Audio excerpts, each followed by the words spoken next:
hoje, irmãos, pela manhã, eu fiquei muito feliz, né? O Henrique levantou e falou: hoje eu quero fazer o batismo. Louvado seja Deus. Você pode que Deus está trabalhando. Tem que Deus está no controle. Aleluia. Louvado seja o irmãos. Está fácil hoje, viu?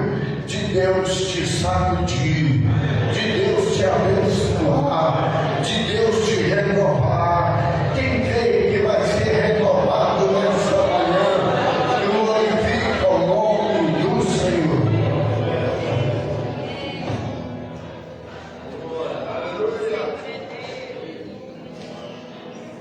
Glória a Deus. Permita os irmãos com a paz do Senhor Jesus, amém?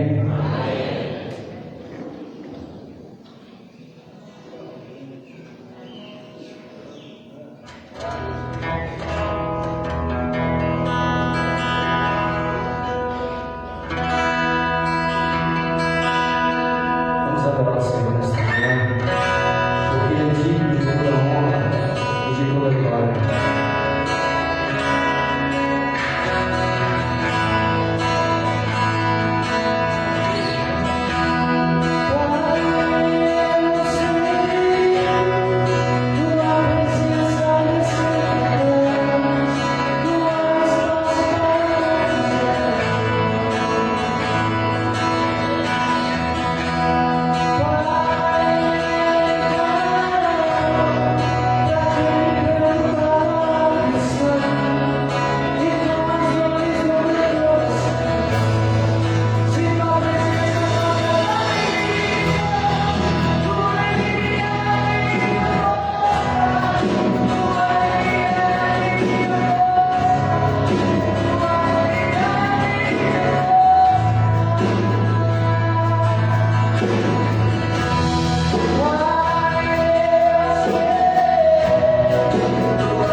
estamos soletando, né?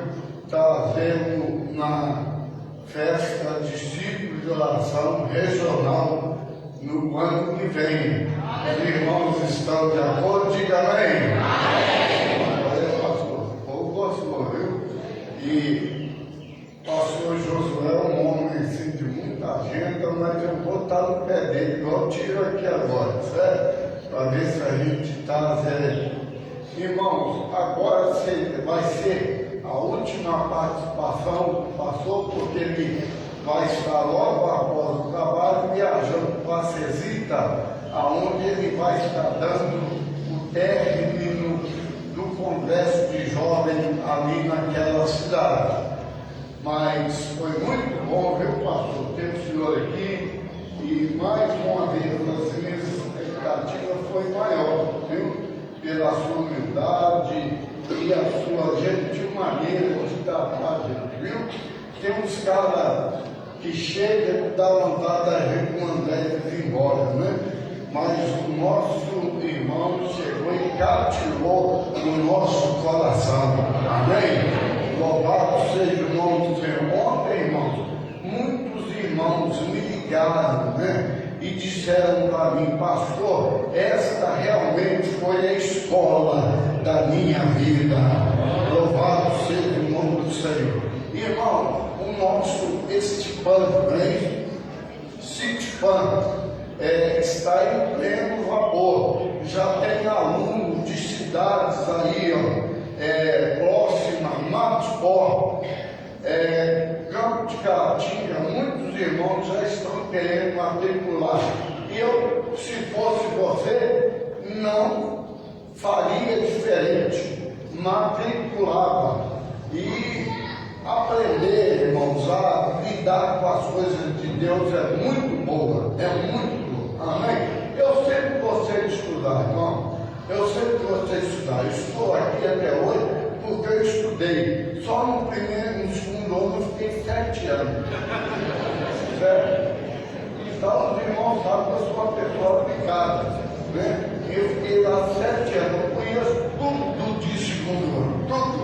Eu sou PhD em segundo ano. Amém? Nós vamos então, irmãos, ouvir o nosso pastor Josué Martins.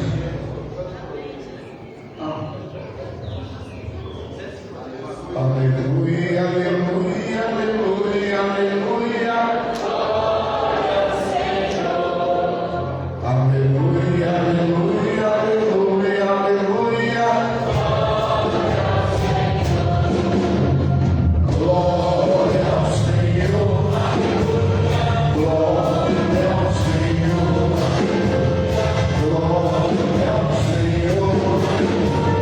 Glória ao Senhor.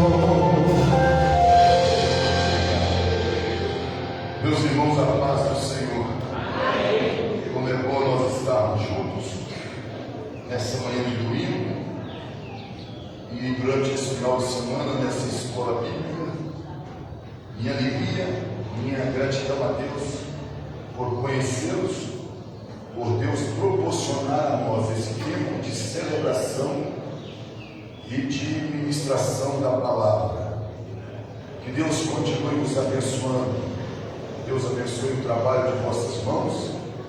Que Deus abençoe poderosamente vossas vidas e as vossas famílias.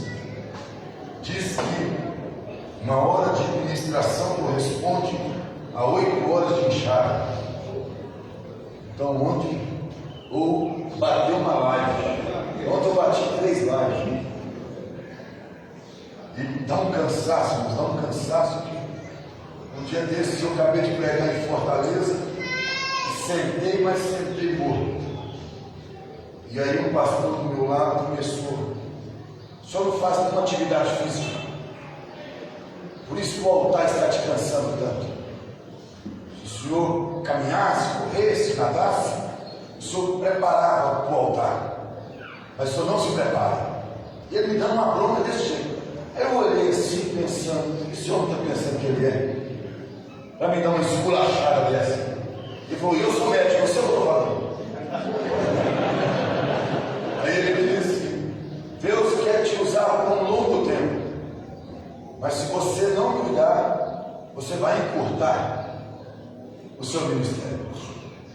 faz todo sentido. Pegou?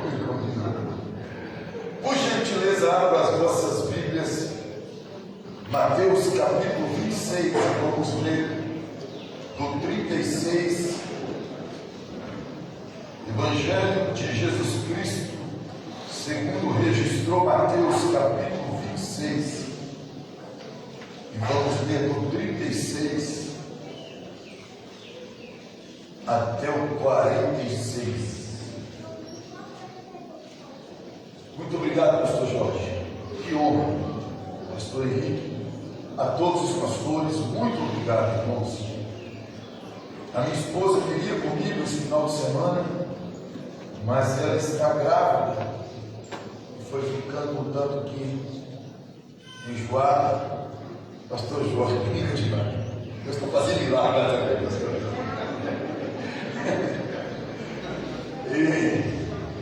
E aí ela preferiu ficar com a sua mãe e eu tive que vir sozinho por causa dessa jornada de deslocar hoje para Timóteo. Mateus 26, a partir do 36. Em seguida Jesus foi com eles a um lugar chamado Getsêmani e disse aos discípulos: sentem-se aqui enquanto eu vou ali orar. E levando consigo Pedro e os dois filhos de Zebedeu, começou a sentir-se tomado de tristeza e de angústia. Então lhes disse: a minha alma está profundamente triste até a morte. Fiquem aqui e vigiem comigo. E adiantando-se um pouco, prostrou-se sobre o seu rosto, orando e dizendo: meu Pai, se é possível, que passe de mim este cálice. Contudo, não seja como eu quero, e sim como tu queres. E voltando para os discípulos, achou-os dormindo e disse a Pedro: então nenhuma hora vocês puderam vigiar comigo? Vigiem e orem, para que não caiam em tentação. O espírito, na verdade, está pronto, mas a carne é fraca. Retirando-se pela segunda vez, orou de novo, dizendo: meu Pai, se não é possível que este cálice passe de mim sem que eu o beba, faça-se a tua vontade. E voltando, achou-os outra vez dormindo, porque os olhos deles estavam pesados. Deixando-os novamente, foi orar pela terceira vez, repetindo as mesmas palavras. Então voltou para os discípulos e lhes disse: vocês ainda estão dormindo e descansando? Eis que é chegada a hora, e o Filho do Homem está sendo entregue nas mãos de pecadores. Levantem-se, vamos embora. Eis que o traidor se aproxima. Podeis sentar? Geralmente, quando eu acabo de ler o texto bíblico que vou ministrar, então eu falo assim: amém? E ele responde: amém. Mas esse texto acaba assim: eis que o traidor se aproxima. Então, se eu falar amém, a igreja dizer amém, nós estamos, que assim seja, que assim seja. Aí eu prefiro não dizer amém quando eu acabo de ler. Eis que o traidor se aproxima. Meus irmãos, Jesus, na sua quinta-feira que antecedeu a sexta que ele foi crucificado, teve um dia bastante cansativo. Os discípulos prepararam a ceia. O longo discurso que Jesus faz, registrado por João, e lá no Monte das Oliveiras, um jardim, um pomar, chamado Getsemane, ou Getsemane.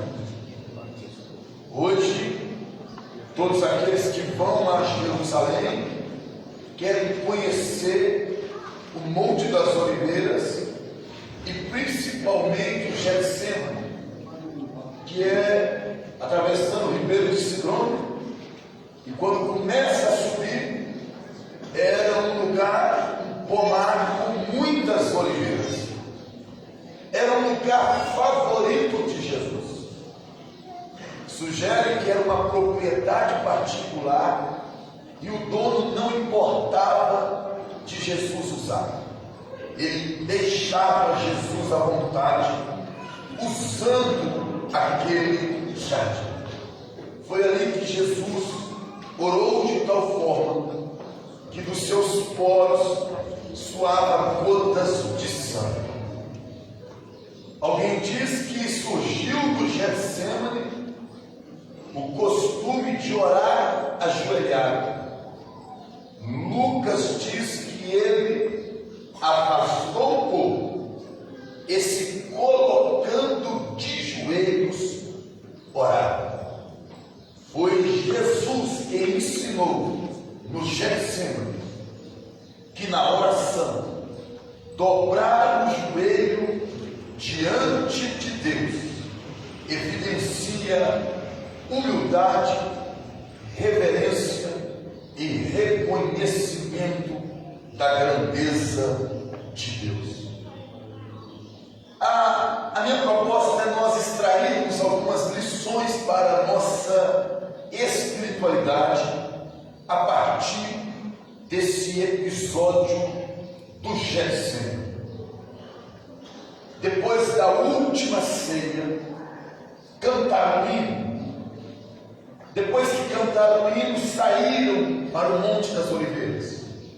Atravessando o ribeiro de Cedron, já entra no Jardim das Oliveiras. Chegando lá, chega Jesus e 11. Judas já não está presente. Judas deixa a ceia e vai até os sacerdotes combinar como ele vai entregar Jesus naquela noite. Quando chega no jardim, Jesus deixa 8 mais à entrada e chama 3: Pedro, Tiago e João. E já no interior do jardim, com os 3, Jesus fala assim: fiquem aqui comigo, orem comigo, vigiem comigo. A minha alma está profundamente angustiada. Ele pede a Pedro, a Tiago e João: passe essa noite orando comigo. Eu estou com muita tristeza e angústia.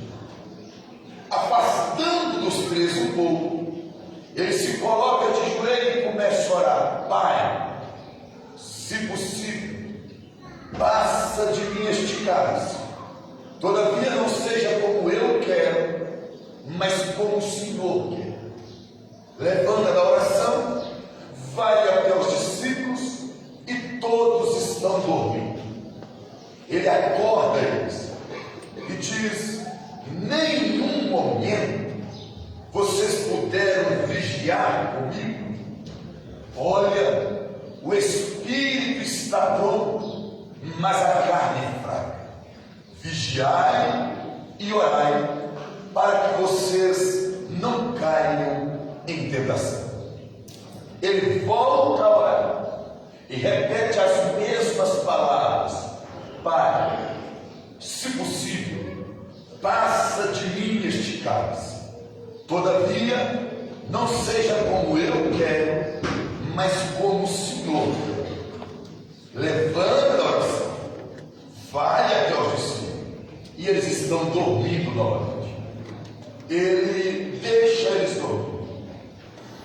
Vai orar pela terceira vez, repete as mesmas palavras: Pai, se possível, passa de mim este cálice. Diz Lucas que um anjo enviado do céu se colocou do lado dele e o confortava. Fortalecido por Deus, ele levanta da oração, deixa os discípulos dormindo. A Bíblia diz que os seus olhos estavam pesados e que eles estavam cansados. Alguém sugere que já é 1, 2 horas da manhã, quando ele, confortado por Deus, deixando os discípulos dormir, aproxima Judas e o traidor e os soldados. Ele então acorda os discípulos e diz: levantai-vos, acorda, traidor se aproxima. Essa narrativa toda trata de Jesus no Getsêmani e a oração que ele ali fez. Eu quero aplicar para a nossa vida. Em primeiro lugar, o Getsêmani nos ensina que eu e você precisamos ter um lugar de retiro espiritual, um lugar de devoção e de oração. Escute, Jesus não correu para o Getsêmani porque tinha cruz no outro dia. Jesus falou da cruz porque frequentava o Getsêmani. Diz Lucas que a vida de Jesus, quando ele estava em Jerusalém, era: pregava durante o dia, mas à noite retirava-se para o Getsêmani. Jesus não corre para a oração porque chegou à cruz. Jesus fala da cruz porque ele é um homem de oração. Lá na minha casa nós somos 7. Eu sou o 6º. Eu era o caçula, até que veio a Cláudia e tomou o meu bispado e eu perdi. Até hoje eu tenho dificuldades. Mas quando meu pai levantava 3 horas da manhã, aquele orelhão que fazia despertando para o meu pai trabalhar, motorista de ônibus em Belo Horizonte, eu mais a Cláudia disputava quem ia chegar primeiro na cama de mamãe, para amanhecer o dia no aconchego da cama da minha mãe. E aí meu pai saía para trabalhar, nós corríamos e deitávamos, Deus de um lado e ela do outro. Meu pai chegava em casa meio-dia, almoçava, depois ele dormia todos os dias, dormia depois do almoço. Até hoje lá em casa, quando nós estamos reunidos, acaba o almoço e alguém fala: vou ali preservar o legado de papai. É dormir depois do almoço. Quando dava 15h30, 15h40, ele ia acordar, tomava um cafezinho, e às 16 horas meu pai dobrava o joelho. E todos os dias ele orava das 16 às 17. Eu cresci vendo essa cena. Eu tinha um carrinho de rolimã, em casa tinha um terreiro acimentado, e eu brincava com o carrinho de rolimã, e quando eu ia brincar na hora da oração, minha mãe vinha: Josué, agora não, seu pai está orando. Não podia ter ruído na hora que ele estava orando. As crianças não poderiam fazer nenhuma bagunça. Papai estava orando. Era o Getsêmani. Não precisava ter luta. 16 horas meu pai estava lá. Não precisava ter dificuldade com nenhum filho. Às 16 horas ele estava lá. Você tem seu Getsêmani? Você tem seu quarto secreto, na linguagem do filme moderno, seu quarto de guerra? Você tem aquele lugar que você encontra com Deus todos os dias? Escute, é necessário, em dias tão trabalhosos que nós estamos tendo, que cada um de nós tenhamos o nosso Getsêmani. Lá em Belo Horizonte tem uma irmã chamada Rosilene. Ela coordena o círculo de oração de um setor, e toda segunda-feira de 10 à meia-noite ela dirige uma oração. É impressionante que é só oração, 10 à meia-noite. Aí ela vai orando e andando pela igreja.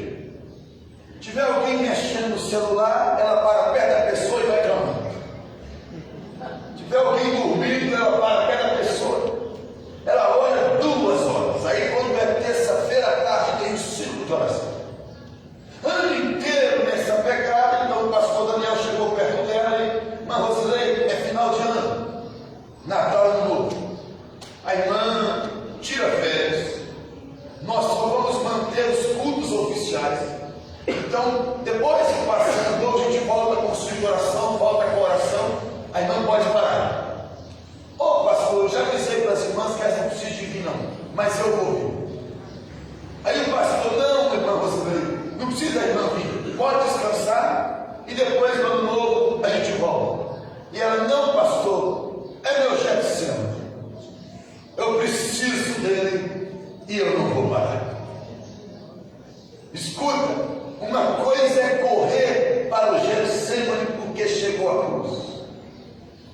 Outra coisa é falar da cruz, porque frequenta o Getsemane. Você tem o seu lugar de oração. Diz a Bíblia que Judas conhecia o lugar, porque Jesus sempre encontrava ali para orar. Imagina que os sacerdotes estão esperando Judas. Deu meia-noite. O Judas saiu da ceia e chega na casa do sumo sacerdote. Ô Judas, de onde você vem? Eu venho de Jerusalém, no Senado. O que teve lá, Judas? Teve ceia. Hoje foi a última ceia. O homem está lá, você sabe onde é? E o Judas, não, ele não está lá. E o sacerdote bate na mesa nervoso. Como assim, Judas? Tem que ser hoje. Tem que ser até 6 horas da manhã. Onde está ele? Ele foi para o Monte das Oliveiras. E o sacerdote fica nervoso. Olha o tamanho do monte, Judas. Como que nós vamos perder? E o Judas fica tranquilo. Lá tem um jardim por nome de Getsemane. Eu ando com um homem que tem 3 anos. A vida dele é trabalhar durante o dia. E à noite ele vai para lá orar. Escute, Judas conhecia o lugar de João, porque Jesus sempre encontrava ali para orar. Não é novidade para ninguém essa manhã, mas um dos maiores motivos do nosso raquitismo espiritual e pouca eficiência no exercício do nosso ministério é por não termos Getsemane, é por não termos vida de oração. Não houve um homem ou uma mulher na Bíblia e na história da igreja que Deus tenha usado poderosamente e que não fosse alguém que orava. O Lutero, o reformador, tão aclamado, por mais de 25 anos, orou 2 horas por dia, antes de sair de casa. E quando perguntaram para Lutero por quê, ele respondeu: eu não sei qual é o tamanho da batalha que eu vou enfrentar durante o dia, mas seja qual for, eu já me fortaleci na oração para enfrentá-lo. É preciso ter Getsemane, é preciso ter um lugar e um horário em que todos os dias você encontra com Deus. Parece, irmãos, que lá em Brasília alguns crentes sofrem da tentação de profetizar para o presidente da República. É o Bolsonaro descer lá para falar com os apoiadores que tem um profetizando. Parece que sofre da tentação de profetizar para o líder maior da República, já que ele tem suas inclinações cristãs. Outro dia eu falando que talvez isso seja um pouco desnecessário, porque na hora que desce um profetizando, o outro, um aluno falou assim: pastor, mas só tem que lembrar que Deus usou Daniel também. Irmão, vamos considerar um negócio. Daniel não ficava fazendo culto na corte. Daniel orava no quarto dele 3 vezes ao dia, e Deus usava ele na corte. É diferente. Uma coisa é nós invadir o congresso e fazer um culto, outra coisa é nós no nosso quarto orando, e quando o congresso precisar, mandar nos chamar, porque está precisando de alguém para decifrar os enigmas. Quando eles tentam pegar Daniel, tem que fazer uma lei: durante 30 dias não orar ao Deus dele a nenhum Deus, senão o rei Dário. E a Bíblia diz que Daniel, como de costume fazia, por 3 vezes, janela do seu quarto virado para Jerusalém, ele simplesmente orava a Deus. Outro dia eu estava no hotel com o pastor Jander Magalhães, vocês conhecem,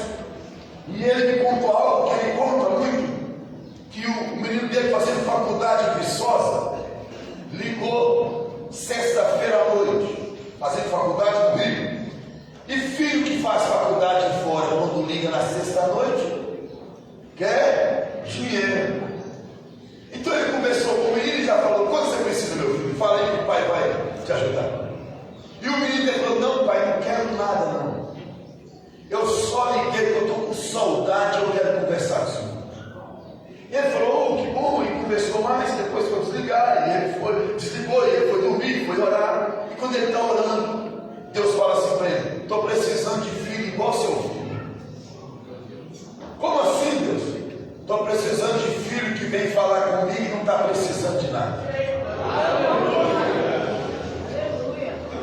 Se a gente precisa de necessidade para ir para o Getsemane, nós ainda não aprendemos que orar é relacionamento com Deus e que precisa ser feito todos os dias. Você precisa do Getsemane, sabe por quê? Você já viu Jesus fracassando e mostrando fragilidade? Imagina eu chegar aqui nessa escola bíblica e desde ontem aqui com vocês e falar assim: irmãos, eu estou aqui, mas estou no desânimo, estou com vontade nenhuma de pregar, não sei nem que o pastor Jorge me agendou, e que Deus tenha misericórdia de vocês aí quando eu falo. Imagina a gente chegar e expor que está desanimado. Nós não podemos expor nossas fragilidades. Você chega moído, arrebentado, mas tem que chegar e dizer: Deus está conosco e vai ser uma bênção. Porque publicamente o obreiro não pode rasgar a alma. As pessoas estão esperando sempre ânimo, coragem. Você precisa de um lugar que você possa expor sua humanidade e ninguém te condena. Quando na confissão de Cesareia Pedro falou para Jesus: não, o senhor não vai para a cruz, não. Ele falou: para trás de mim, Satanás, eu vim para isso. Ele nunca mostrou fraqueza. Ele falou assim: eu dou a minha vida, ninguém a tira de mim, eu espontaneamente a dou. Jesus publicamente ele é um trator de esteira, mas lá no Getsemane, olha ele: Pai, se possível, passa de mim este cálice. Você precisa de um lugar onde você possa mostrar sua humanidade e ninguém te condena. E tem hora da nossa vida que eu fico pensando, igual em Caná de Galileia, quando acabou o vinho, e aí vem Maria, irmãos. É o primeiro milagre de Jesus. Ninguém sabe que ali naquela festa está Deus encarnado, mas Maria sabe. Ela recebeu a visita de Gabriel, foi gerada pelo Espírito. Então, quando acaba o vinho, o que Maria faz? Eu sei que o meu filhão que eu criei vai resolver esse negócio hoje. E ela vai nele: o Jesus, acabou o vinho. E ele, permite a expressão, ele bate de quina nela. Vamos, mulher, que tem eu contigo? Sabe o que está dizendo? Mãe, não é porque a senhora me criou, a senhora vai manipular no ministério. Se contenha no seu lugar. Ainda não é chegada a minha hora. Era para ela sair com pirraça, sabe? Não pode ajudar e não quer ajudar, pode resolver e não quer resolver, então eu estou indo embora. A Maria vira e fala assim: fazei tudo que ele ordenar. E ele ordenou: carregue talhas de água. Tem dia, irmão, que o que precisa é de vinho, mas o que tem é água. E aí você tem que continuar servindo com a mesma excelência. Só que quem está provando quando prova é vinho. Então permita, tem dia que você vai pregar e é só água. E quem está ouvindo? Só vinho. Porque na proporção que você vai obedecendo, Deus vai gerando um milagre. Quem está servindo está só água, desanimado, não acreditando. Mas quem está ouvindo, Deus está falando comigo. Eu viajei há um tempo atrás de Belo Horizonte para Mendes Pimentel, e indo para Mendes uma angústia tomou meu coração, mas uma angústia. Então eu cheguei a pensar assim: meu Deus, podia ser a última viagem da minha vida. Tanta angústia. Quando eu cheguei no hotel, a minha esposa me liga: Josué, eu estou grávida. Aí eu falei: ô Branca, que bom. essa notícia me alegrou. Eu tive tanta angústia na estrada. E aí fiquei alegre e preguei. Era uma quinta-feira. Na sexta-feira, quando eu vou pregar novamente, ela manda mensagem: olha aí, eu estou tendo um sangramento terrível, estou indo para o hospital. Estou lá no culto e ela manda: Josué, a médica falou que eu perdi o bebê, já tinha mais de 60 dias. Aquilo acabou comigo. E eu lembrei, se eu estivesse na minha igreja, se eu estivesse pastoreando, eu ia ligar para o companheiro e falar: prega no meu lugar, não tenho condições. A minha esposa acabou de sofrer um aborto. Mas eu estou no congresso, o pastor Deluz me trouxe para pregar. Eu vou falar para quem pregar no meu lugar. Ele veio até mim e falou: Josué, eu compreendo que é um momento muito difícil, mas eu preciso que você pregue. Eu falei: tá bom, pastor, eu vou pregar. E aí, estava só a água. O pastor Deluz levanta, vem de mim e fala assim: Josué, está vendo que as duas missionárias ali, eles são no norte de Minas, precisa de comprar um carro para eles. Um tem bicicleta e o outro tem uma moto. Eu preciso de comprar um carro para eles. Eu preciso de construir 2 salas de departamento infantil lá em Pedro Azul. Você tira a oferta antes de pregar? Eu falei: não, pastor, eu não tiro a oferta. Eu só prego. Em lugar nenhum do Brasil e do mundo eu tiro a oferta. Eu só prego. Então eu, muito convicto disso, falei para ele: não tiro a oferta, pastor, eu só prego. Quando ele falou: tá bom, Josué, ele levantou e foi para o lugar dele. Deus falou assim para mim: avisa para ele que você vai tirar a oferta. Eu falei: não vou, senhor. Não tinha condições nem de pregar nem de ministrar uma oferta. E aí, aqui falou: Deus falou, avisa para ele que você vai tirar a oferta. Eu chamei ele e falei: Deus, eu não faço parte do meu ministério tirar oferta em lugar nenhum, eu nunca tirei. Mas Deus está dizendo que eu tenho que tirar essa oferta que o senhor está pedindo. Ele falou: glória. Me levantou. Aí eu peguei o microfone na hora de pregar e expliquei a necessidade dos 2 missionários. E a oferta era assim: comprometido durante 6 meses no valor de R$50, R$30, 6 de 100, 6 de 3 mil. Eu sei que com 5 minutos de oferta, o irmão falou: vou dar 6 de 3 mil, e 6 de 100, 6 de 500, 6 de 100. Tirou o dinheiro para construir a obra. Quando eu olho os 2 missionários, está pulando, abraçado. Aí eu falei: não estou entendendo. E eu vi que o fogo assou no púlpito. Aí o pastor veio no meu ouvido: Josué, já pode pregar. Aí ele falou: já deu dinheiro para construir. E um irmão já doou 40 mil para comprar o carro. Eu estava só água. E os missionários só. Oh, aleluia. Escuta, Jesus estava só água. Mas a humanidade ia ganhar a redenção. Já vai ter um ouvinte de rádio. Vai ter dia, querida regente, quando você for reger, só água. Mas o povo solo. Vai ter dia, querido companheiro, que você vai dar o estudo bíblico e só água. E quem está ouvindo como Deus está falando essa noite? Oh, aleluia, vá para o Getsemane. Lá é lugar de assumir nossa humanidade.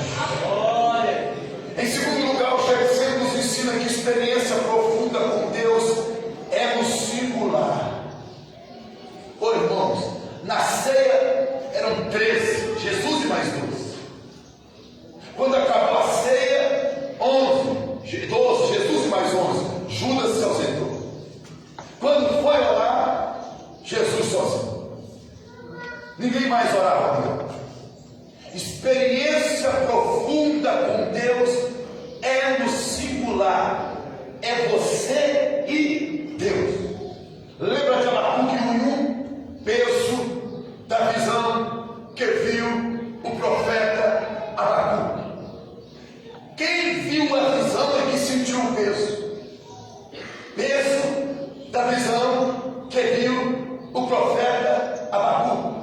Escuta, não espere que as pessoas sintam o peso da visão que quem teve foi você.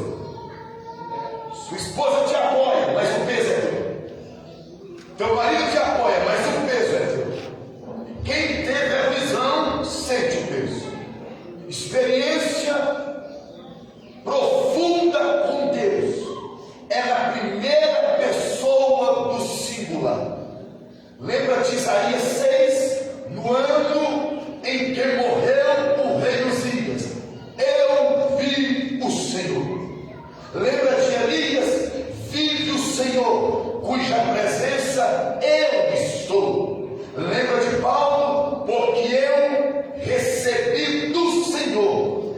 também vos ensinei.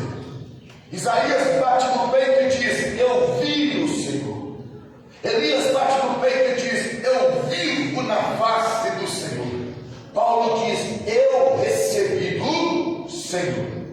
É você que sente o peso, mas na hora de narrar a experiência é conjugado na primeira pessoa do singular. Eu vi, eu recebi, eu estou na face do Senhor.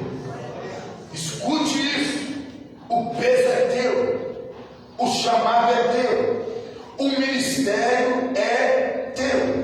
É você que vai sentir esse peso. É interessante encontrar com jovens e eles dizem: eu tenho um chamado, pastor. Que bom, bem-vindo. Mas ter um chamado é você agonizar no Getsemane enquanto a sua geração dorme. Todos dormiram, Jesus agonizava. Ter um chamado é sua geração perdida na prática do homossexualismo e você agonizando sozinho no Getsemane dizendo: aviva, Senhor, liberta, Senhor, cura, Senhor, faz algo no nosso meio. Escute, nós estamos com esse templo lotado essa manhã. Pode ser que alguém, um líder, um pastor, olhe e o coração fica esmagado no meio da multidão. Sabe por quê? Porque contempla alguém que poderia ter vindo e não veio. E isso faz agonizar o coração. Ter um chamado é você passar noites orando, enquanto outros passam a noite dormindo. Ter um chamado é você agonizando, enquanto a sua geração dorme. Para isso Deus te chama. Nós vamos ter que agonizar no Getsemane por aqueles que não se importam mais com o avivamento. Todo mundo indiferente. Ninguém acredita em batismo com o Espírito Santo. Ninguém acredita em cura divina. E você sozinho no Getsemane, batiza Jesus, cura Jesus, fala conosco Jesus, vai agonizando enquanto outros dormem. Deus vai responder sua oração e vai visitar a sua geração. Terceiro princípio do Getsemane: quando você estiver sofrendo, entenda que ter a vontade de Deus é melhor do que o livramento da dor.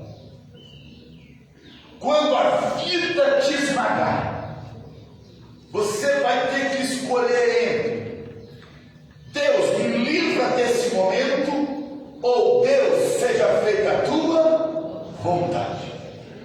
Jesus falou assim na oração do Pai Nosso: quando vocês, eu e você, quando vocês for orar, vocês devem orar assim: Pai Nosso que estás no céu, santificado seja o teu nome, venha a nós o vosso, seja feita a tua.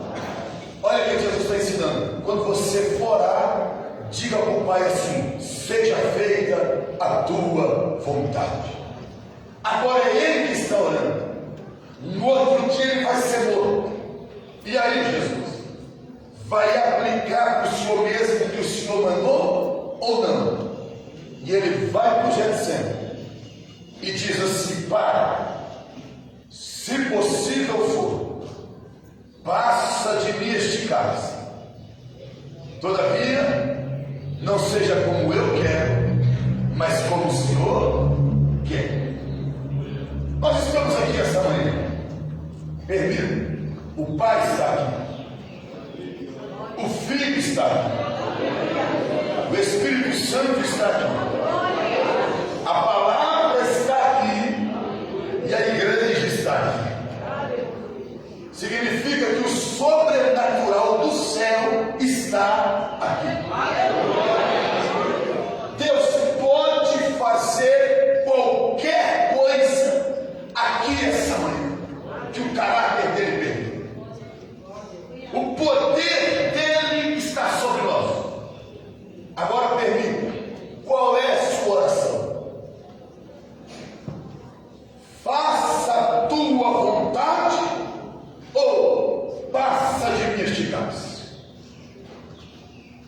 se o céu está aberto sobre nós. O que você quer essa manhã? Alívio da dor ou vontade de Deus? O que você quer que Deus faça no encerramento dessa escola bíblica? Que Ele acabe com o seu sofrimento ou que a vontade dele continue? Ó Jesus do Getsemane, se possível, passe o cálice. Todavia, não seja como eu quero, mas como o Senhor quer. Aí você pode falar assim, mas pastor, eu não tenho direito a uma vida melhor, eu não tenho direito a uma vida mais agradável, eu não tenho direito a uma vida perfeita. Então lembra de Romanos 12:2?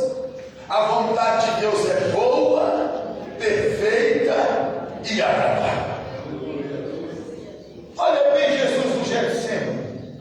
Pai, se possível, passe esse cálice. Agora vai uma pergunta: passar para quem, irmãos? Todos pecaram e destituídos estão da glória de Deus. Ele está dizendo que outro morra, qual outro?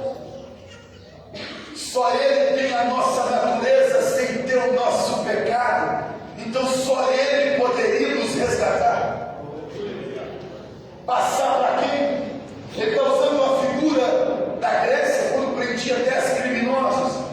Eram condenados à morte tomando veneno de cicuta. Aí o primeiro criminoso tomava, passava para outro, tomava, passava para outro, tomava. Tinha um criminoso ali que sabia que de repente ele poderia ser absolvido. Ele olhava para o juiz e dizia: eu posso passar o cálice? Se o juiz entendesse que ele poderia ser absolvido da morte, pode passar o cálice. E ele passava para outro. Jesus está olhando para o Pai dizendo: eu posso passar o cálice para outro. Qual outro?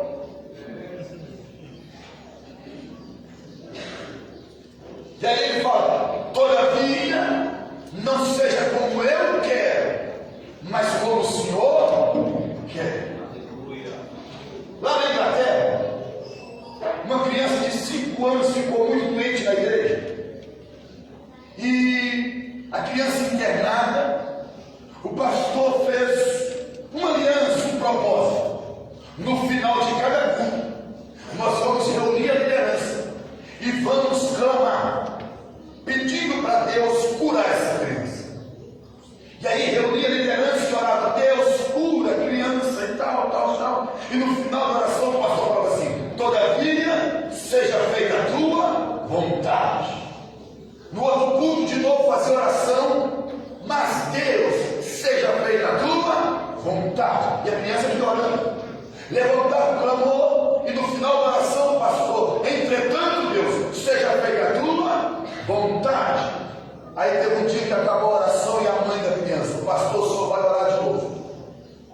E agora o senhor vai ministrar a cura. E o senhor não vai dizer: seja feita a tua vontade. O senhor vai ministrar a cura e minha criança será curada hoje. O pastor falou: irmã, eu prefiro orar pela vontade de Deus do que orar depois pela irmã por ter ido contra a vontade de Deus. Era no amor de mãe: não, Deus quer curar meu filho, Deus quer curar meu filho, ministra a cura. E ele falou: tá bom, irmão. E ele levantou o clamor: Deus, eu te peço em nome de Jesus, envia os teus anjos com a cura, levanta aquela criança do leito do hospital, cura ela, em nome de Jesus, que seja curada agora. E a criança naquela noite foi curada. Deus respondeu. Passou 25 anos, se tornou um dos piores criminosos da Inglaterra, foi condenado a fogo. E a mãe assistia do lado da equipe pastoral. Ela desmaiou. Os pastores tiveram que carregar no braço. E o menino foi enforcado. Quando a vida te esmagar, vai para o Getsemane e diga para Deus: se for possível, passe o cálice. Todavia, seja feita a tua vontade. A vontade dele é boa. A vontade dele é perfeita. E a vontade dele é agradável. Por mais que o sofrimento esteja te esmagando, diga para Deus de joelho: seja feita a tua vontade. Oh, aleluia. Milidiais fidei que me resto. Oh, aleluia. Nunca duvide da vontade de Deus. Ele conhece o que você não conhece. Ele sabe do dia de amanhã e nós não sabemos. Ele sonda o profundo, o desconhecido. Descanse na soberania dele. E entre a sua vontade e a dele, diga: seja feita a tua vontade. Porque a vontade dele, sim, igreja, a vontade dele é boa, a vontade dele é perfeita e a vontade dele é agradável. Que assim Deus está confortando corações nesse exato momento. E pode adorar a Deus por causa da vontade dele.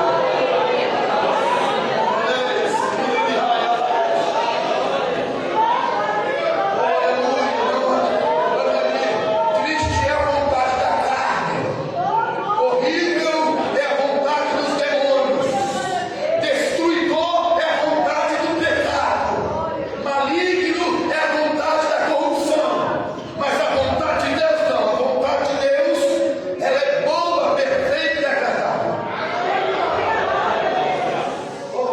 E aí que você tem que enxergar o bonito do feio, o belo do desprezível. Naquele exato momento, pensa no imagem horrível, o Filho de Deus ia para a cruz. Pensa numa imagem terrível, Deus encarnado sendo crucificado. Pensa numa imagem que jorra amor de Deus.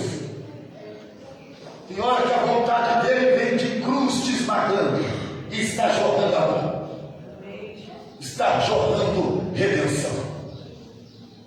É melhor confiar nessa vontade dele.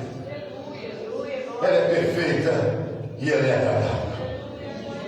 O Getsemane nos ensina que na oração nós encontramos conforto. Judas ausente para trair, Pedro, João e Tiago dormindo, os outros 11 discípulos dormindo, mas o céu não dorme. Diz que um anjo de Deus enviado do céu se colocou do lado dele e o confortava. Oh, aleluia. Getsemane me ensina que o céu não dorme. Domingo de manhã como esse, onde nós estávamos na mesa num papo muito agradável, e eu contei um pouco. Eu tenho um irmão doente, e aí num domingo de manhã, Santa Ceia, na congregação lá no bairro Ideia, quando a minha mãe já levanta para ir para a ceia, que ela passa na rua, meu irmão já estava sentado na porta do bar, esperando o bar abrir para começar a beber. Aí o coração da minha mãe fechou e ela foi para a ceia. Lá na ceia, a mesa arrumada, minha mãe sentada com as irmãs, ela olhava para a mesa e ela contou que ela orava assim: ó Deus, está ali, ó, é o pão, né? É o corpo do teu filho. Foi pelo meu filho também, né, Deus? Eu vim encerrar. Meu filho foi para o bar. Ela continuou: está ali o suco de uva, né, Deus? Foi pelo meu filho também. O sangue do teu filho não foi? Eu vou participar, meu filho não. Oh, Deus, minha mesa essa manhã é o pão e o cálice, mas a mesa do meu filho essa manhã é o bar. Mas o seu filho morreu pelo meu filho também, não é, Deus? Ela foi conversando com Deus, coração angustiado. Daí a pouco o pastor que estava pregando, o irmão que tinha vindo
o céu não fala.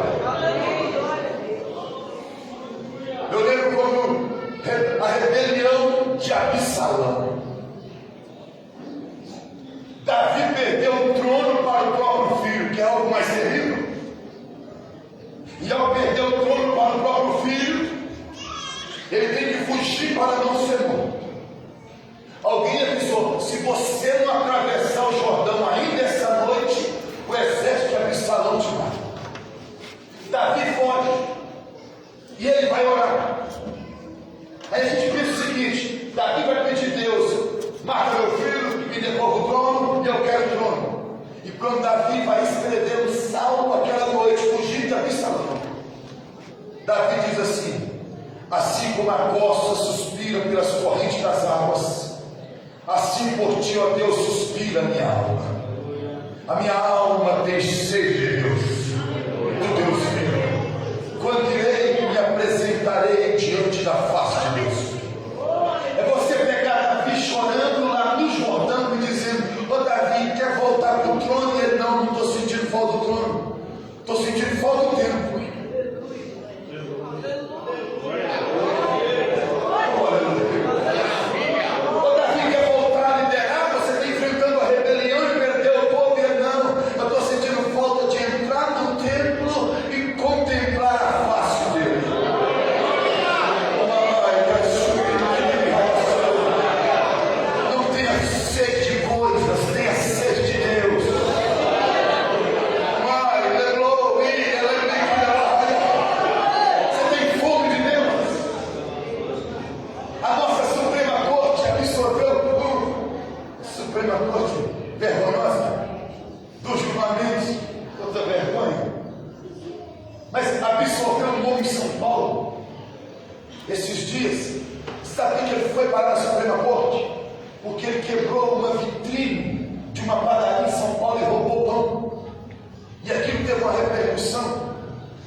O Getsêmani te dá estrutura.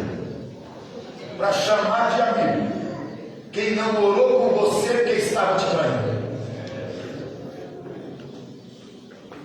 E aí, você vai abraçar e vai dizer: ô meu amigo, ô meu irmão. E alguém vai dizer assim: pô, você é bobo, você é trouxa. Você sabe que está te traindo, que fala mal de você, que te calunia, e você está chamando de irmão, está chamando de amigo? Você vai responder: não, não. É porque se alguém mudou com você, enquanto você estiver no Getsemane, você não muda com ninguém.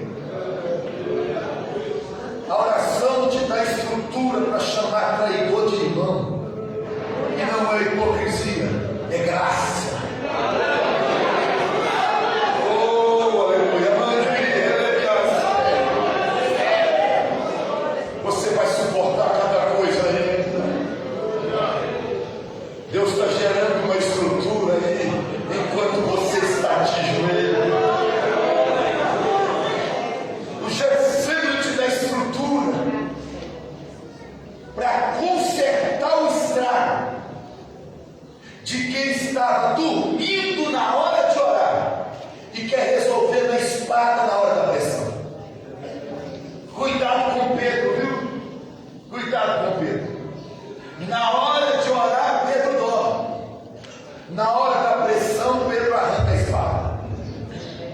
Cuidado com quem ora e quer resolver conflito na força do braço. Cuidado com Pedro. Pedro não ora e ele pega a espada e sai cortando ouvidos, viu? Cada conversa que ele tem é uma espadada no ouvido de alguém. E ele vai cortando ouvidos. Mas alguém que levantou da oração vai colando. Oh, aleluia. Você está entendendo? Tem sempre um que não ora e quer resolver problemas eclesiásticos na força do braço e da espada. E cada vez que usa a espada, corta o entendimento de alguém. É preciso alguém que levantou da oração vir colar de novo. O Getsemane te dá estrutura para ser um ponto de equilíbrio no meio daqueles que não têm equilíbrio porque não oram. Oh, aleluia. O Getsemane te dá estrutura, porque depois do Getsemane tem que enfrentar a tentação do governo. É interessante isso, o que nós estamos vivendo nesse momento. Ao Pilatos para Jesus: o senhor não sabe que eu te prendo ou eu te solto? O senhor não sabe que eu te mato ou eu te deixo vivo?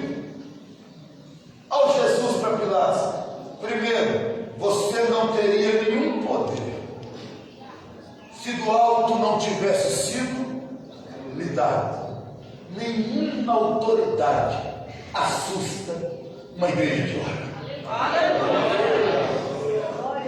Sabe que às vezes eu dizia para Pilatos: faça o que o senhor tem que fazer.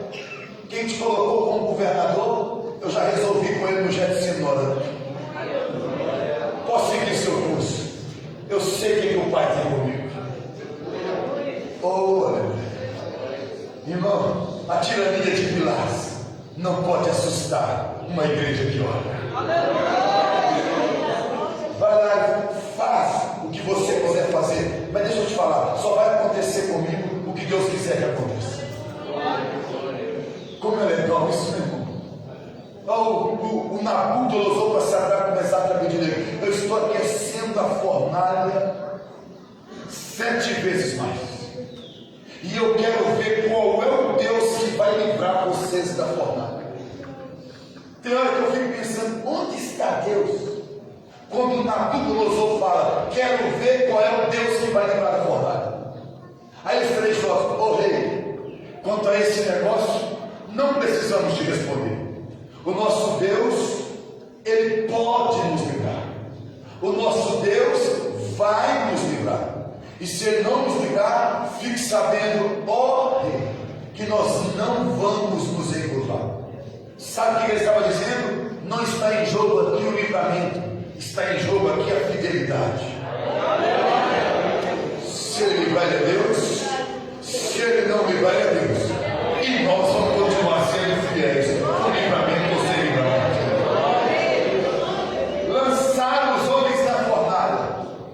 Quando lançaram, o rei olhou e falou: quantos nós lançamos? 3. Por que eu estou vendo 4? Pediu para ver o rei. Eu quero ver qual é o Deus que livra. Deus escutou do céu. Você vai ver quem é o Deus que livra. Mas você quer ver o Deus que livra onde? Quero ver o Deus que livra da fornalha. Ó Deus, você vai ver. Mas como eu não entro com você nela, eu vou permitir filhos adoradores ir para me entrar com eles. Deus pode permitir a igreja na fornalha só para mostrar para mim quem é o Deus que livra. Oh, Maravilha, show.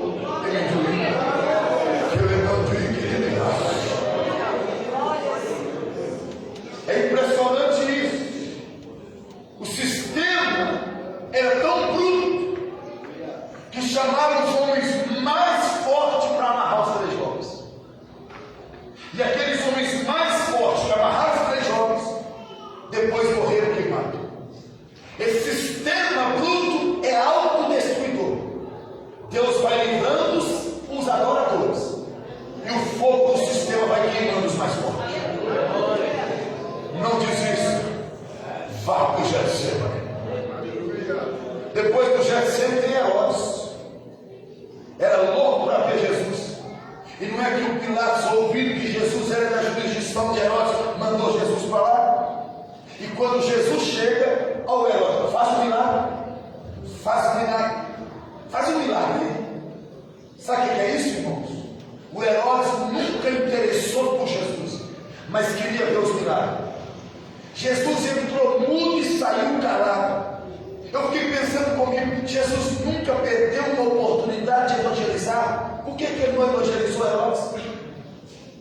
Jesus sempre fez milagre para a multidão crer nele. Por que ele não fez milagre? Quem sabe Herodes se convertia. Acontece que Herodes nunca quis saber de Jesus. Evangelho, Herodes já tinha ouvido de João Batista, e ele mandou matar. Jesus entrou mudo e saiu calado. Não deitai as vossas pérolas aos porcos. O Getsemane te dá estrutura para discernir até quem você deve investir ou não. E sabe o que Herodes quer? Herodes quer faz espetáculo. Cuidado com isso. Cuidado com isso. Se você tem um chamado, vão chamar você para fazer espetáculo. Me ligaram para mim no Pará. Aí, pastor, o senhor pode vir para o posto? Pode ser janeiro, não, janeiro não posso. Pode ser fevereiro? Eu falei, acho que eu tenho um final de semana em fevereiro. Então tá bom. O final de semana que você tiver, pastor José Martins, eu vou marcar. Eu falei, ô querido, obrigado pela honra. Ele pegou e falou, é que a coisa aqui está tão ruim, que eu preciso fazer um movimento aqui para começar o ano com tudo. Aí eu pensei comigo, falei, ô querido, escuta, se a coisa aí está ruim, o negócio é resgatar com de oração, com o discípulo, me levar aí para fazer um movimento. Não vou não, querido. Não vou não. Outro dia, uma cidade aqui perto, me agendaram. Aí, tranquilo, eu vou. Aí eu falei, querido, compra passagem de avião, que eu vou estar muito cansado. Pastor, nos ajuda, vem de ônibus. Senão eu não tenho que buscar o senhor em Valadares. E a passagem está muito cara. Tá bom, querido, eu vou. Aí, ô pastor, a gente pode abençoar o senhor com R$1.500. Eu sou tranquilo quanto a valor, oferta, irmão. Eu posso falar isso na internet, pode ligar do Brasil, qualquer lugar que eu deixei de ir para o dinheiro, eu estipulei tanto. Sou bem tranquilo quanto a isso. Aí ele pegou e falou, posso te dar qual valor, pastor? Eu falei, tá bom, querido. Acho que era 1.500 para pregar o sábado, domingo de manhã, domingo à noite. Eu falei, querido, eu vou pagar professores para me substituir no seminário. Nesse valor, eu vou gastar uns 800, você vai estar me dando 700 reais. Se você puder me abençoar um pouco mais, porque a minha ausência me custa pagar professores. Ô pastor, nos ajuda, não sei o que, tá bom, eu vou. E marquei de mim. Quando saiu o cartaz, eu pregando sábado de manhã e domingo à noite. Uma outra figura pregando na segunda encerrando. A outra figura, 8 mil para encerrar na segunda. Eu liguei, o cartaz pronto, a agenda marcada, aqui pode cancelar. Você não vai vir, pastor? Eu não vou. Por quê? Porque na visão de reino, eu fechei contigo. E você valoriza o mercenário para a segunda. Eu não vou pactuar disso aí com você. Escute, irmão, pelo reino seja sério. Pelo mesmo reino, não seja um escravo. O Getsemane da estrutura para enfrentar Herodes. E Herodes fala assim: faz um espetáculo aqui, você diz não. Aí eu vou entrar mudo e sair calado. Se você canta, se você prega, Herodes, esse mundo gospel, vai te chamar. Não tem interesse em adoração, não tem interesse em culto, não tem interesse em ouvir a mensagem, tem interesse em fazer movimento. Aí outro dia eu entendi quando Samuel 7,12, até aqui nos ajudou o Senhor. Eu voltei mais de 30 vezes no texto de 1 Samuel até chegar no 7,12 com a seguinte pergunta na cabeça: onde estava a ajuda de Deus? Se eles perderam a guerra, onde estava? Onde Samuel tirou até aqui nos ajudou o Senhor, se tem 20 anos que os filisteus dominam? E eu comecei a descobrir onde estava a ajuda de Deus. Sabe onde estava a ajuda de Deus? Deus não deixou o movimento passar do avivamento. Quando perderam a guerra, fizeram o seguinte: vamos trazer a arca e vamos fazer um reteté aqui, a gente vai tremer o chão. E Deus falou: pode levar a arca, mas vocês vão perder a guerra assim mesmo. Tem um monte de lugar nesse Brasil que está perdendo a guerra. Quando começa a perder a guerra, fazem meus filhos de Eli, vamos buscar uma estrela gospel. Vamos agendar um pregador, um cantor, e vamos fazer um movimento aqui que a gente vai para lá. E Deus está dizendo: vocês vão perder buscando estrela. Pode buscar, mas vai perder a guerra. Até aqui nos ajudou. Deus nos ajuda quando Ele não deixa o movimento passar pelo avivamento. Cuidado com Herodes. Não gosta de Jesus, não gosta de evangelho, mas se for para causar um espetáculo no movimento, ele vai atrás. O Getsemane da estrutura para entrar mudo e sair calado diante de Herodes é dizer o seguinte: se gostasse da verdade, já tinha ouvido João Batista. A verdade você manda decapitar. Eu não vou perder meu tempo contigo. Irmão, se você está interessado com a verdade, derrame ela em lugar que está interessado com a verdade. Sabe o que faz conosco o pastor Jorge, queridos obreiros, com muito temor?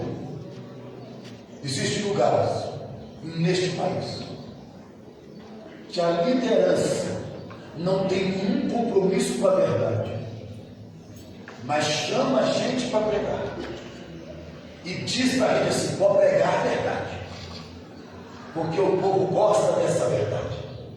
Então a gente usa vocês para entregar para o povo, enquanto o povo financia nós na mentira. Não são poucos os cultos e administrações desse país que a verdade é só um meio de manipular o povo para subsidiar quem não quer a verdade. Só o Getsemane para nos dar estrutura, para levantar dali e ir naquele lugar e trazer toda a verdade de Deus. E não é para o povo, é para quem está usando o povo para viver a mentira. Alguém fala: mas por que Deus não faz nada? Deixa eu explicar. Deus não desestrutura o seu povo porque rejeitou o povo.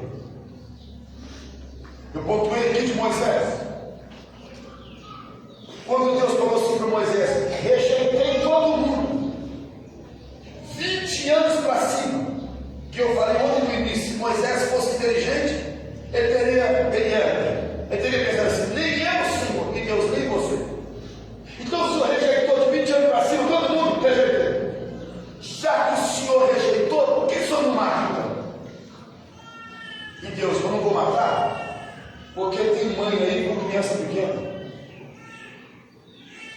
aí com 5 filhos. Se eu matar todos os homens que eu rejeitei de uma vez, eu vou desestruturar o meu povo.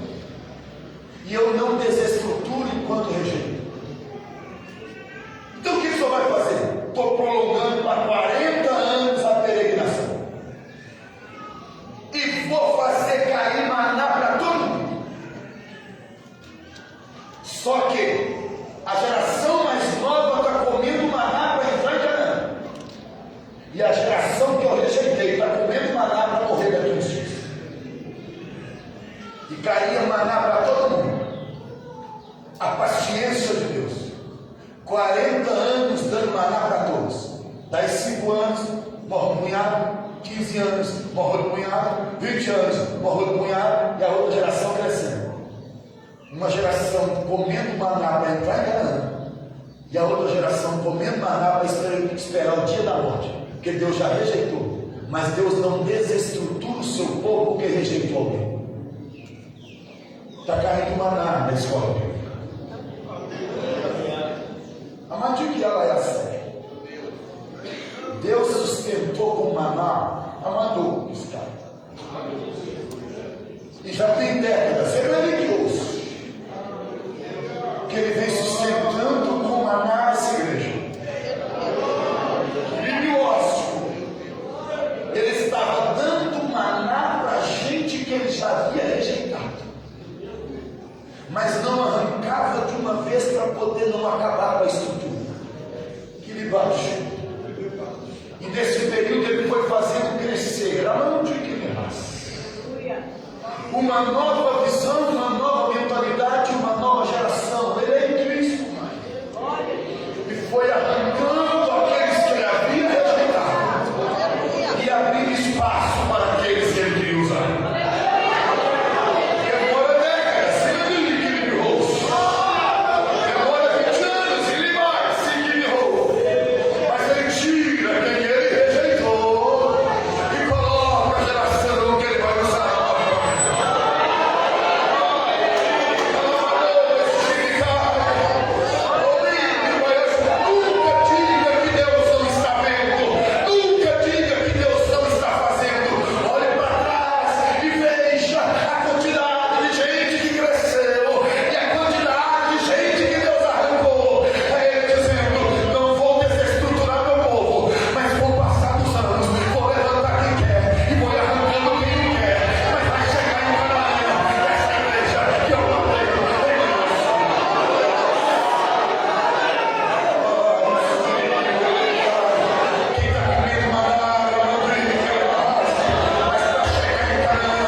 Tem promessa que pode demorar 40 anos? Pode, pastor. Por quê? Porque Deus precisa de 40 anos, às vezes, para tirar os rejeitados. Mas chega uma hora que começa a viver um novo tempo. É porque aqueles que Deus rejeitou já foi retirado. E eu disser, oh aleluia, oh aleluia, depois do Getsemane, eles pegaram o caminho do Gólgota. Guarde isso contigo. Talvez, irmãos, eu vou embora agora. E se você for, se a gente está demora não guardar tudo que foi ministrado, eu sei que é difícil de guardar. Mas não esqueça disso que eu estou ministrando agora. Diz John Stott que o ponto mais alto do sermão é aquele que Deus nos toma. É o que não está no script. Permita desenhar. Não mando houve um tempo em que Deus teve que ir adiando promessas, porque Ele precisava tirar rejeitados para colocar quem ia desfrutar das promessas. Isso gerou um entrave na peregrinação. E o que era para fluir não fluía. Por quê? Estava só caindo maná para dar tempo de amadurecer os que Deus ia usar e sendo tirado os rejeitados. Mas chegou um dia que Deus virou para Moisés e falou assim: vocês já peregrinaram demais. Ruma para o norte. Chegou a hora da promessa. Igreja de Mãe Bosco, acabou o tempo sobre vós, em que Deus teve que ir sustentando. Enquanto alguns diziam: Deus não vai fazer nada, Ele estava fazendo, provocando o crescimento e amadurecendo alguns para serem substitutos de rejeitados. E Ele fez essa mudança ao longo de uma década. E agora traz um novo tempo. Em que a mão de Deus irá fazer fluir. A mão de Deus. E não irá fazer fluir por etapa. Irá fazer fluir de uma vez. Aleluia! Não será, diz o Senhor, um projeto por vez. Será vários projetos ao mesmo tempo.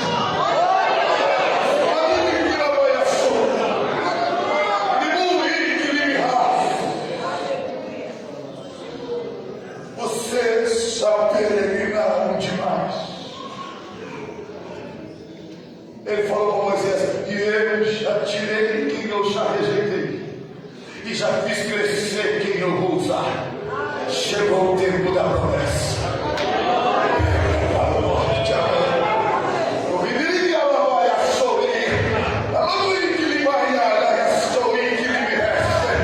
viverás, tudo isso que lhe restou. Viverás de maneira integral, a mão de Deus dando um crescimento integral, em que tudo crescerá ao mesmo tempo. Todas as estruturas crescerão ao mesmo tempo. Estrutura de gente e estruturas físicas, tudo eu estou abençoando e trazendo consolidação, diz o Senhor dos Exércitos. Como sinal, receba porção dobrada do meu Espírito sobre nós.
Até quando, pastor, vai ser assim? Vai ser assim pelo resto da vida. Pegue a sua cruz e suba o Gólgota. E se no caminho te trair, volta para o Getsemane. Fortalece Deus. Pega a sua cruz e suba o Gólgota. Pastor, e se me abandonarem na jornada, volta para o Getsemane. Fortalece Deus. Pega a sua cruz e suba o Gólgota. Até quando, pastor? Até gritar, até ele sai. Até gritar, está consumado. Pastor, e se eu ficar sozinho, volta para o Getsemane, pega a sua cruz e suba o Gólgota.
Na outra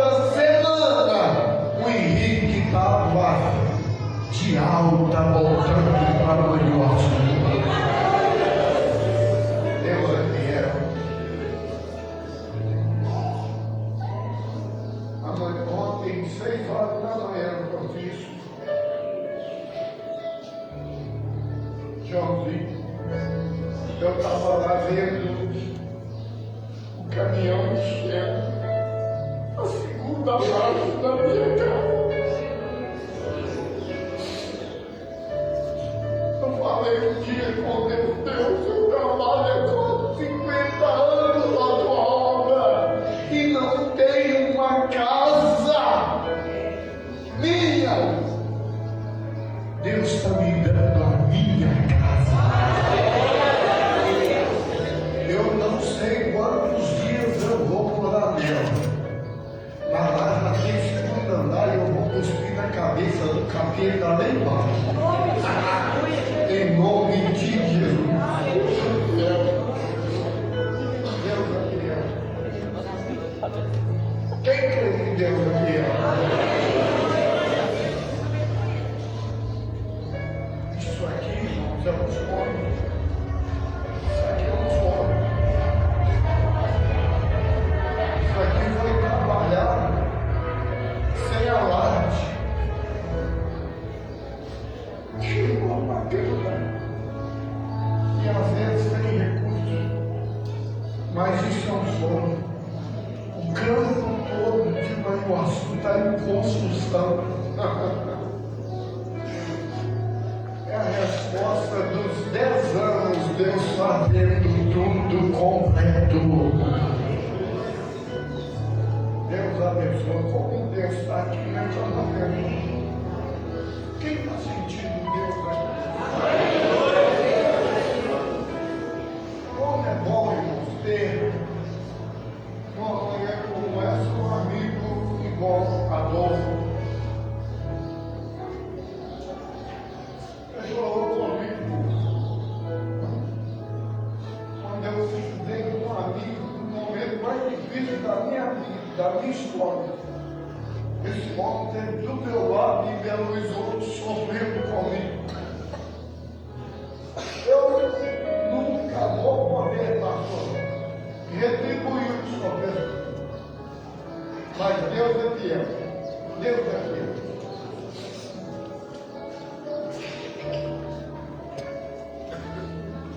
E olha, irmãos, esta escola é resposta das nossas orações.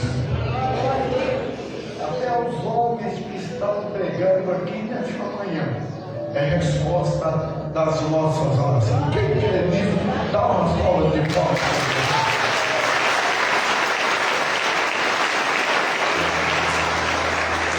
Pastor Josué, que bom ter esse aqui, viu? Que bom. Deus abençoe. Pastor Josué, irmãos, vai estar viajando agora. Quem quer acompanhar ele em oração, levanta a